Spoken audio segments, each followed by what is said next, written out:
Hey, everybody, this is Jim Huff, and you're listening to the Loudini Rock and Roll Circus. Hey, everyone, welcome back to yet another interview here at the Loudini Rock and Roll Circus. That's LoudiniRockandRollCircus.com. You can go there to hear all the different interviews that I've been doing, plus listen to our weekly music podcast that we put out where we feature a lot of these great artists that we get to talk to here. Today I'm going to be speaking with producer, songwriter, guitarist, and film composer Jim Huff, and we're going to get to Jim in a second. And first, I'd like to pay the light bill here and thank a couple sponsors. I'd like to thank MTS Management Group. That's mtsmanagementgroup.com. MTS Management is more than just an artist management company. It's a bona fide rock star in the music industry, specializing in full-service artist management, publicity and promotions, and social media campaigns. MTS Management is on the cutting edge of today's new music business. Also like to thank our longtime sponsor, our original sponsor, Positively Pittsburgh Live Magazine, pplmag.com for short. And this is Pittsburgh's first internet radio, TV network, online community magazine, and business directory. So you definitely want to check that out. It's a great place to find all kinds of services and listen to a lot of great podcasts like this one. And as I said, on the phone today, we've got Jim Huff. Jim is a Canadian-born multi-platinum producer, songwriter, guitarist, and former A&M recording artist who makes Los Angeles his home these days. Jim's many years of experience both as a major label recording artist and songwriter, moving into production, developing talent with labels, publishers, and management companies, as well as the wide variety of major label artists and acts he's produced and co-written, including he's worked with people like Joe Bonamassa and Holly Brook, a.k.a. Skylar Gray. And this has all garnered him numerous awards and established him as a creative force in today's music industry. His knack for understanding the creative process in developing both songs and a sound for established and emerging artists keeps him working across numerous genres of music, from rock to pop, blues and country, from L.A. to Nashville, Canada to Europe. Ladies and gentlemen, welcome to the Loudini Rock and Roll Circus, Mr. Jim Huff. Hey, Jim, how are you, buddy? Hey, Lou, how you doing? Really good, my man. You have a connection with one of our favorite artists that she actually kind of made our year-end roundup here a couple of months ago, Donica Knight. And you worked with Donica on her upcoming EP and her single "Love Ain't a Prize." Can you talk a little bit about working with Donica and what that entailed? Yeah, that was great. I met Donica about 3 years ago. She sort of randomly sent me an email and told me who she was and this and that and the other, and I heard some stuff she was doing, and we talked. She came here for a weekend. We started working on a song. Yeah, this was about 3 years ago. And out of the blue, she lives in Alabama, of course. About a year and a half ago, she called me and she's like, Huff, I want to make this record. I'm ready to make it. And so she came to California. She was kind of starting from scratch song-wise. She was looking to do something a little different than, she had been really more of a hardcore country artist, and she had expressed to me she wanted to do something a little more rock and roll, a little more southern rock. It's like, let's make a record like Leonard Skinner meets Bonnie Raitt meets whoever, Okay. And so Donica came here, and we spent the first 3 months really just writing. I took her around to all different co-writers I worked with. We wrote a bunch of songs on our own and sort of fine-tuned what this record and what it was that she really wanted to be. When she first got here, I thought I was making a full-on hardcore country record, to be honest with you. Mm-hmm. And in that first week she was here, she just kept drilling it into my head. She goes, it's got to be more rock and roll than that. And of course, which is home base for me. And so it came together real nice. I mean, Donica and I have now, it's a year and a half later, and we spent, like I said, we did a good 3 months of pre-production and writing. Probably got through about 20 songs and narrowed it down to the 6 or 7 that we were going to cut for the EP. We tracked the bed tracks up at a friend of mine's place up in Beechwood Canyon, who has a great studio. That's where we got bass and drums. And pretty much all the other instrumentation on the record we did at my studio, at my house, and went back to the place in Beechwood to cut Donica's lead vocals and to mix. And it was a great experience. I mean, I think Donica's great. I think she's a rock star, and we had a lot of fun working together. And it was just, overall, it was a really enjoyable record to work on. And of course, you know, we got the video done. I was able to help her on a business level. I was able to help her put together distribution and, you know, hooked her up with a promotion guy, Mike Stover, who I'm sure you know. Yep. And sort of just gave her a vehicle to kind of get off the ground a little bit. And she's in the middle of the video for the second single, which is going to be coming out probably around the end of February. And we're going to launch the EP this year. There's some great stuff going on with it. Great stuff. We played a few live shows together here, which has been fun. So yeah, cool. So you do get out of the studio once in a while to actually gig, right? Well, you know, that started as my manager's idea, and he originally was like, "Come on, Jimmy, you got some great songs that you sing. You're a songwriter. Nobody's expecting you to be an amazing singer. You know, you're a really great songwriter." And in Los Angeles, fortunately, there's different venues that it's quite acceptable to go out as a songwriter. You know, there's a place called Hotel Cafe here, Room 5, Molly Malone's, where it's acceptable to go out and do those kinds of things. So I started doing it, and I did a couple little acoustic things, and eventually it evolved into me doing what I call my Jim Huff and Friends show. Okay. And I go out probably 4 times a year to do them, usually around the holidays, you know, the New Year's party, the Christmas party, the Easter party, whatever. Mm-hmm. And what happens is they're really fun, and I end up with, say, 3 or 4 of these different acts that I work with that all sort of know each other but never play together. And we put it all together so that everybody's each other's backup band. Other than the bass player and the drummer, normally it's Randy Cook, who, of course, plays with Dave Stewart and did Ringo's tour. Darwin Johnson on bass, who's out with Adam Lambert right now, but he also plays with Colby. Both those guys played on Donica's record. They came in to play on Donica Knight's record for me. And different acts. So all of a sudden, you know, I've got a great little, almost like the Last Waltz kind of band where, well, it's kind of one, you know, if I had to put it in perspective, it's kind of one of those shows where I'll open it up and do 1 or 2 songs of mine that I'm playing and singing, and then we'll feature, say, a Donica Knight song, and Donica will get up and sing. But once she gets up, she'll stay there and sing background vocals in, say, Jackie Compa's songs. And it's kind of fun. We usually end up with 2 or 3 girls and a 3 or 4 piece band, keyboard player, and everybody gets a chance to do 2 or 3 songs, and it turns into a really fun night. Yeah, that's really cool when you can get different artists like that don't normally work together, and you can kind of get that chemistry going.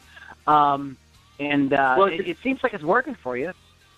Well, it's a good showcase for them, too, because, you know, a lot of business people that know me will come out just to see who I'm working with these days, and it's not really putting the artist on the spot of a quote-unquote showcase.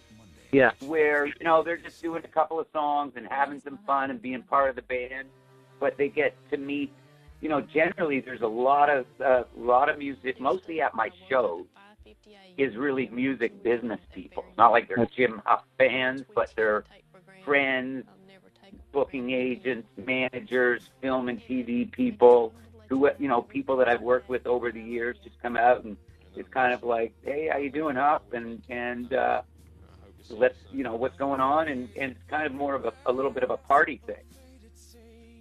But you actually, we were going to get to this a little bit later, but since you brought it up, let's get into it.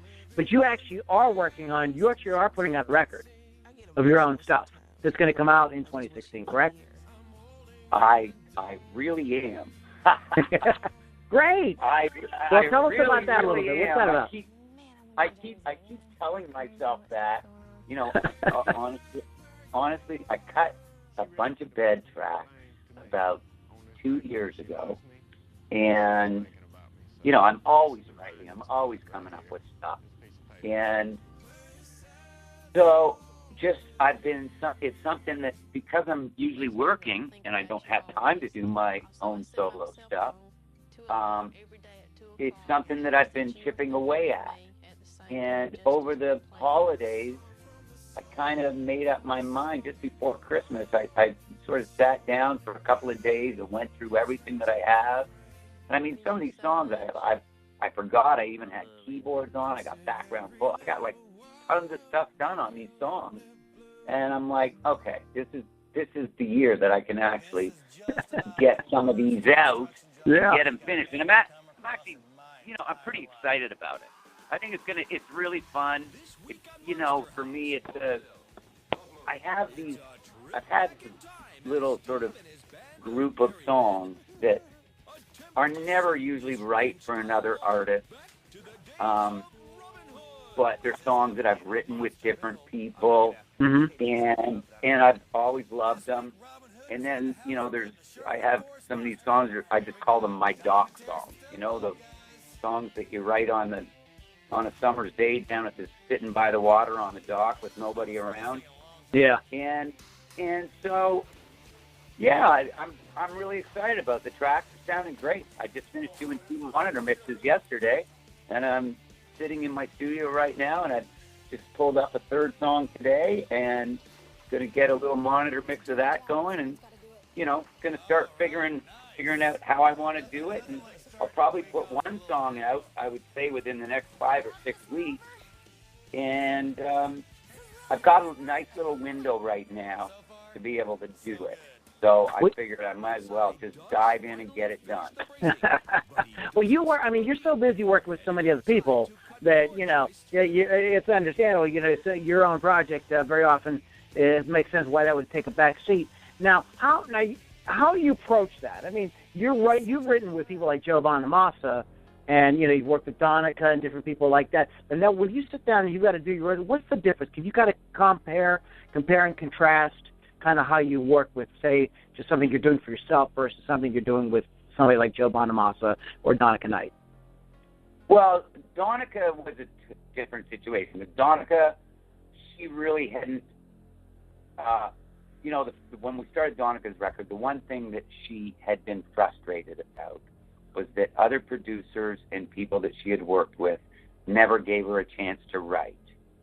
And she had originally contacted me through, you know, the true story is, as far as her mom and her told me, and, you know, it seems to be fact at this point, was that Donica, I guess, when she was looking to who she wanted to work with, ended up with access to my old publishing catalog, and had been through 1,000 songs of all different kinds of producers, writers, blah, blah, blah. And she out of her top 10 songs, 4 of them I had written or co-written. Okay. And that was the first email that I got from her. You know, I thought she was a stalker at first. But so, you know, with Donica, we really had to start from scratch. I had to figure out what she wanted to sound like. I had to sort of really, I wouldn't say teach her how to write, but she had lots of natural talent that had nobody had ever figured out how to bring out of her or allowed that to come out. Right. So whereas working with somebody like Bonamassa, I mean, when I worked with him, he had already had 3 records. He was what he was. With Joe, I think we only ever spent maybe 4 afternoons together writing. And maybe up to 6 or 8 days little 2-3 hour sessions because he was busy, I was busy. And with somebody like Joe, you know what you're writing. You know exactly what his style is. You know exactly where you're going with the song, etc. With Donica, it was just a vision that she portrayed, and I helped her bring that vision to reality.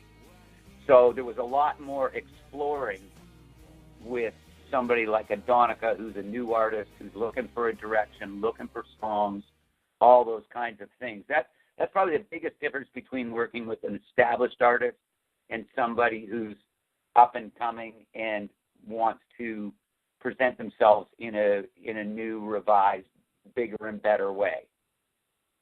Does that make sense? Yeah, right. So what is more, what do you find more satisfying? Helping somebody like Donica sort of find herself, or working with somebody established like Joe, and like kind of just having that experience of working with, somebody who's like already kind of like really, settled in this like sort of role as this amazing musician that everybody knows. You know what? If you're working on good stuff and you've got good tools to work with. In Donica's case, she's a great singer. She's a really fun. It's kind of I'm not a young guy. I kind of look at it. If I'm having fun, they're having fun, and we're getting something that we're both liking, and it's working, then it's really all the same. There's really no difference between it. You know what I'm saying? I don't judge whether it's somebody who's sold 18 billion records or somebody who's just starting out. Usually within a couple hours of getting together with that person, professionally, you can both figure out, is this working? Is this something I want to do? Like, are you clicking musically? Especially on the writing end. I mean, producing somebody is a no-brainer. When I've produced bands that they already are a live band. It's a 4-piece band. It's a 5-piece band. You can walk down to a club. You can see them. You can hear them. You know what it's supposed to be. And you still, help them fine-tune the record and really produce it and come up with, some musical parts, make sure they get the right sound. Yeah. Make sure put them in the right environment to make sure they're comfortable recording, all those kinds of things, just as a producer. But it really doesn't matter to me at this point if they're really good and I like them and we find creatively things are working together, then it's always kind of the same thing. Well, Jim, you've done a lot of stuff. You actually were an artist, signed artist. Can you take us back a little bit and kind of give us a little bit of your history? I mean, you've done so much stuff. I mean, you have one of the most extensive resumes I think of anybody I've had the pleasure of talking to. So let's give the folks a sort of whirlwind tour. Oh, geez. Okay. Can you do that? You know what? I'll try and be as brief as possible and give you the Jim Huff story. When I was in high school, there was a band in Canada called Fable Manor at the time, who were just a little bit older than me. They were like 18, and I ended up, I forget exactly what happened to the original guitar player, but they were kind of established as like a boy band, if you can believe that. Okay. I'm not even embarrassed to say it because I think I was 16 years old at the time. So you were a boy yourself. Yeah, I mean, I was a kid, They were like really, really pop. I didn't really love their music all that much or anything. It wasn't really. I was into Johnny Winters and Humble Pie and Grand Funk, and these guys were like the Antichrist compared to those bands, Okay. But nonetheless, they had a big following, and they had a great manager, who's the guy I mentioned to you before we went on the interview, who hooked me up with Leslie West for that guitar thing. But I played with them for a while and got some great exposure, sort of doing bigger shows, not huge, but for a boy band thing, they were doing a lot of high schools and colleges and stuff, mostly high schools and venues like that. So cut to that was kind of my initial foray into the real world of the music business. Okay. When I was quite young, and even though I had my own high school band and we played all the little bar circuit and stuff. So cut to when I was 19. I don't know if you ever heard of a Canadian band called Teenage Head, but they were Teenage Head. Is that what you said? Yeah. Yes. Okay. I don't know if you've ever heard of them, but they were one of my idols as I was going through high school, and they were a huge Canadian band, sort of the equivalent of they were a real punk band, sort of like the Canadian version of the Ramones. Okay. And they actually ended up touring with the Ramones.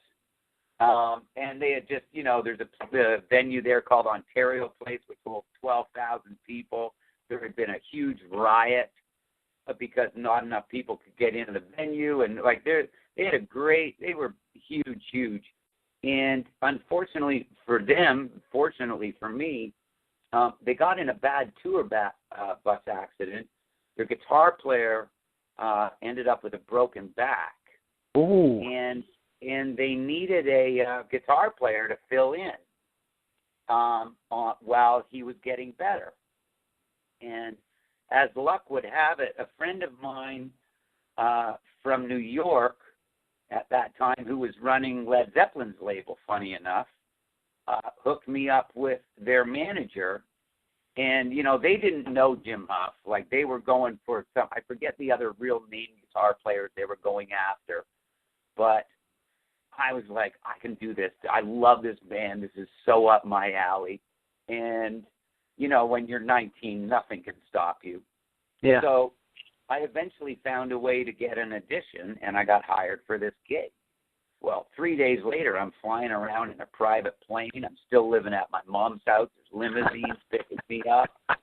Sweet. I'm making a ton of money as a kid, and this was crazy rock and roll shit with motorcycle gang guys as bodyguards and the whole 9 yards.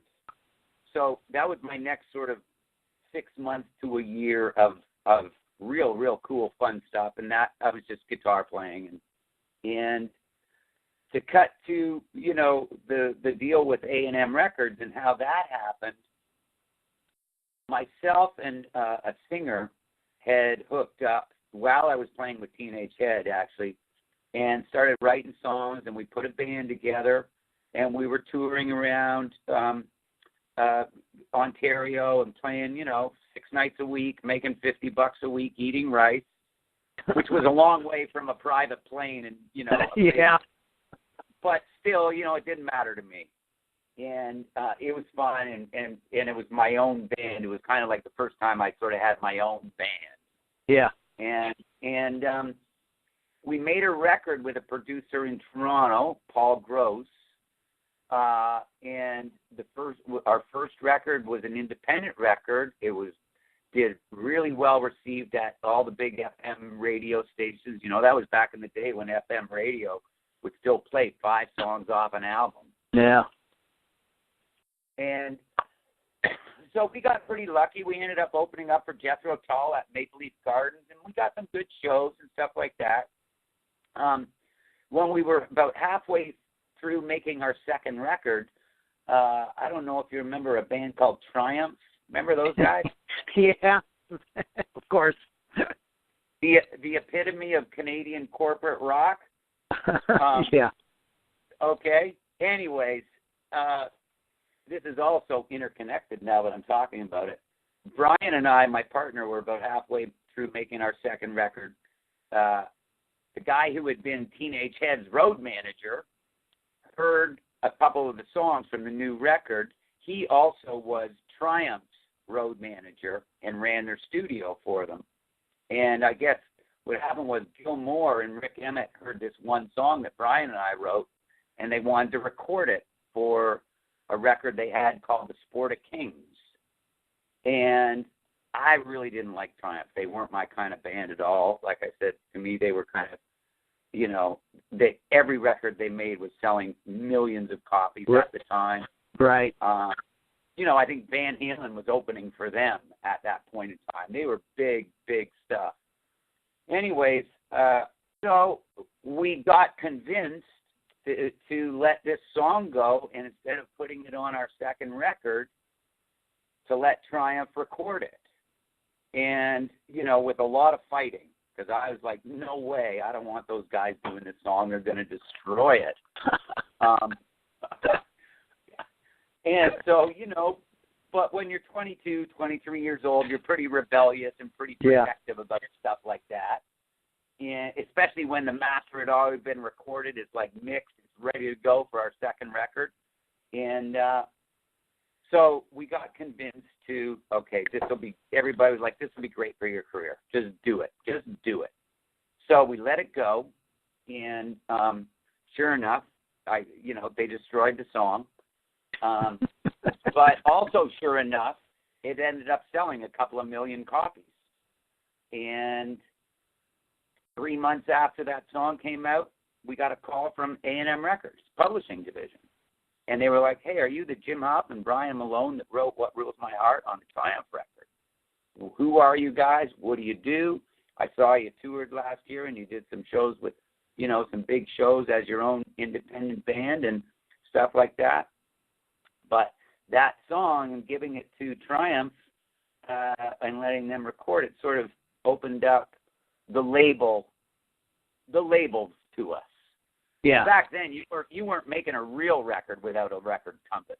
Right. So it was through John Redmond, who was the head of publishing at Rondor Music, which was the publishing division of A&M Records, was like, let me hear what else you guys got. Let's, of course, at that point, they know that you've got income coming in because you've got a song that's generating money. Right. So, working out something on a publishing level isn't such a bad idea because then you can get your money as an advance. And anyways, long story short, that's how 6 months later, we got offered a deal by A&M Records, with a lot of work in between to get to that point, lots of demos. We probably demoed 20 or 30 songs in between that point. And we had a champion inside the label who really wanted to see us get signed. And so 6 months later, we signed a deal with A&M.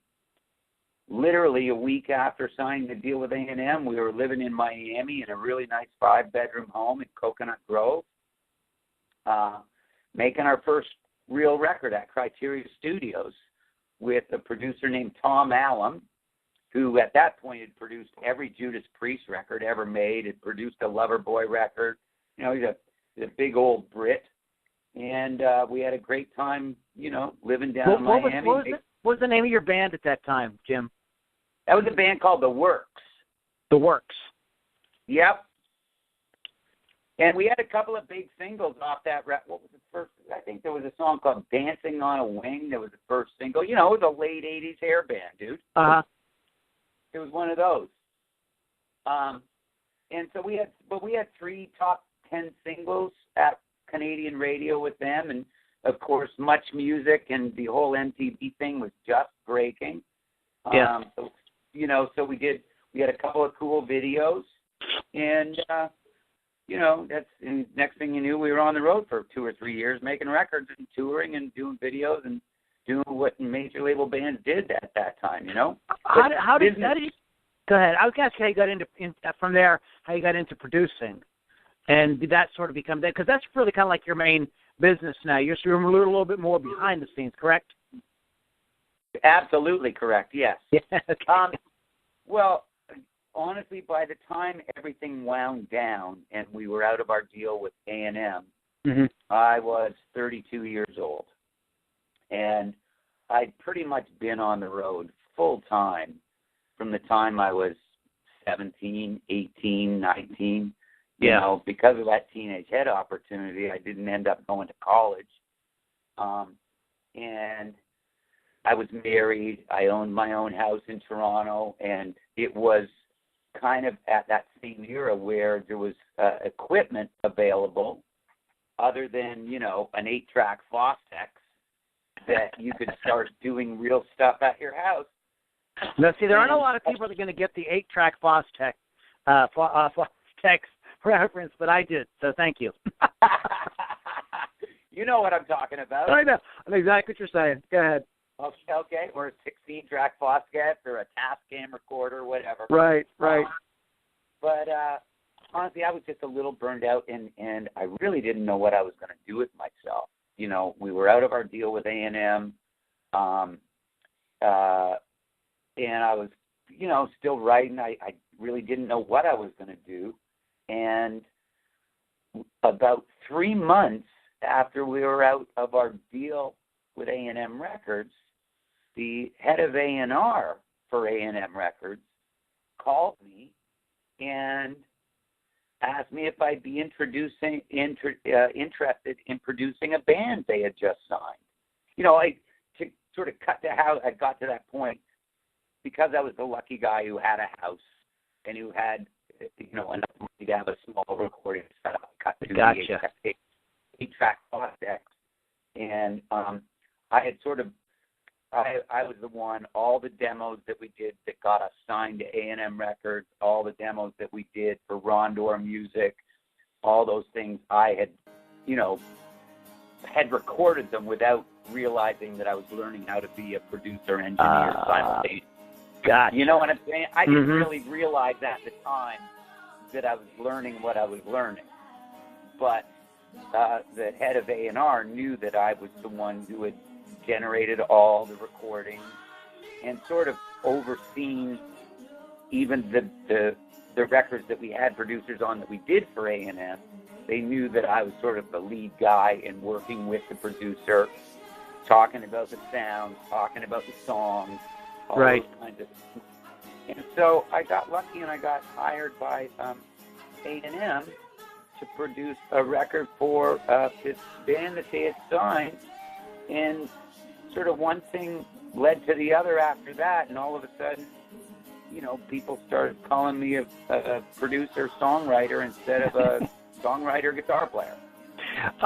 We're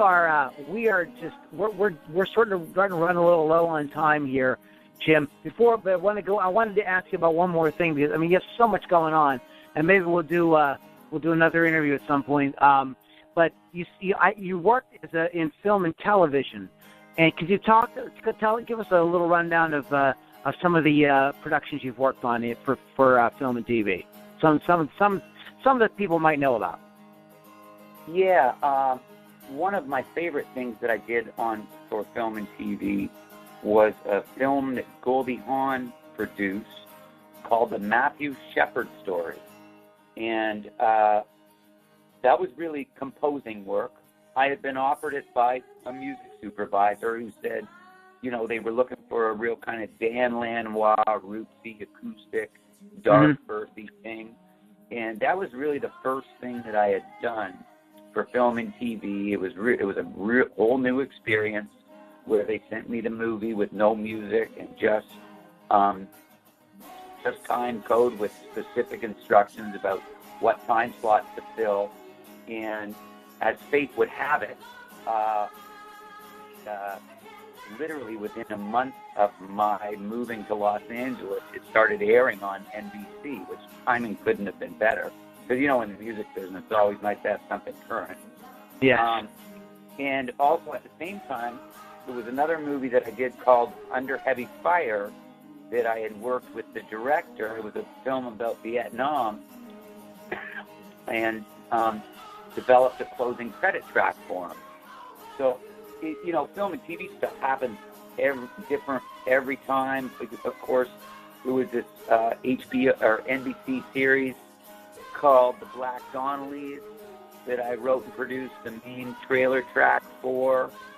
It was a song called Lost, which was a really nice dollar value license. For some reason, I have luck with NBC. I don't know why.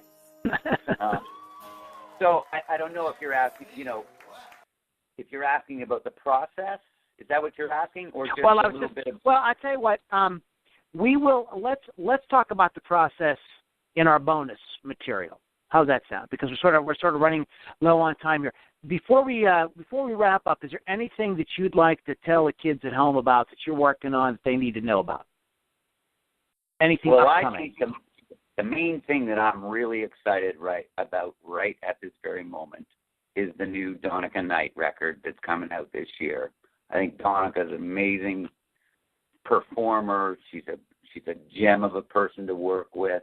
I think the EP is really, really, it's going to be a good, fun record. You know, I don't know what songs you've heard, but we've got horns and sound, you know, with a little Muscle Shoals vibe going on in a couple of songs. And I think it's one of those, it seems to be just a really fun record that I'm working on, you know, other than my solo thing. And I had a great time working with it, and I'm really excited. You know, it was debuted at number one on iTunes. The first single did when it came out, so that's a good start.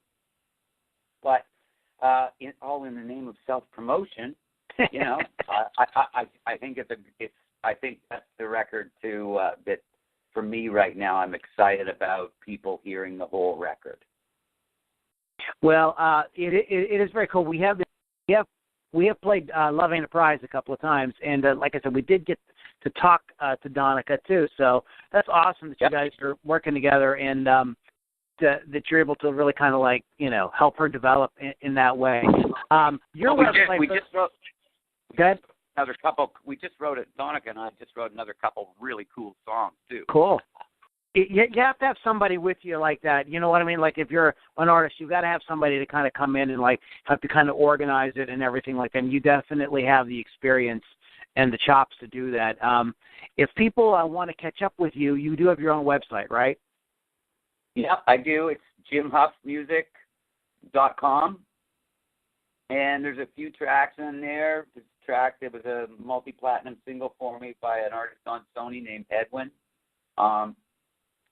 There's, you know, some basic information there. I'm also really excited about this new distribution deal that I was able to put together for, you know, sort of artists and clients that I can get their material out, you know, worldwide in 100 countries. I did a digital distribution deal with a company, which is also a whole other nice new venue. I'm able to launch artists as Vivo artists, and if their videos are of a certain caliber, with the potential to launch them as, you know, a CMT or a VH1 or an MTV artist. So that's my other little side business thing that I'm having some fun with.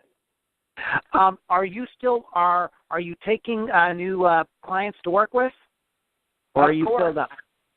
No, of course. I'm always looking for new clients. You know, I love working. This is how I make my living. You know. So the folks can do that at your website. Then they can contact you through your website to get information about working with you. Absolutely. They can there's a contact thing there. They can fire me off an email. I'll get it. And, you know, it always helps if they send a little bit of information or a track or two so I can see what they're doing, or at least hear what they're doing. But, yeah, of course, you know, if you weren't always open to working with new talent, you'd probably get dried up pretty quickly. And that, for me, is part of the thrill anyways, is the change up, you know? Yeah. Maybe after working on Donica's record, other than my own thing, maybe I'm going to work with a metal band. Cool. All right, everyone. We've been with Jim Huff today. Again, that is jimhuffmusic.com. And we have talked a lot about Donica Knight as well because, you know, we've Jim just did a great project with her, and they're still working together. And you can catch up with that at our website, LouDiniRock'n'RollCircus.com. Jim, thanks so much. Hang out for a second after we do our business here, and we'll cut a little bonus for the kids. Sure. All right. Guys, you've been listening to the Loudini Rock and Roll Circus. That's LouDiniRock'n'RollCircus.com. Thanks again to our sponsors, Positively Pittsburgh Live Magazine. That's PPLMag.com. And MTS Management Group, MTSManagementGroup.com. Guys, thank you guys so much for listening. Once again, please check out Jim's site, especially if you're a musician. He has done so much And he works in so many different aspects of the business that if you're looking to do something, he's definitely somebody you want to talk to. And again, that is JimHuffMusic.com. Guys, thanks so much for listening, and we'll catch you next time on the Loudini Rock and Roll Circus.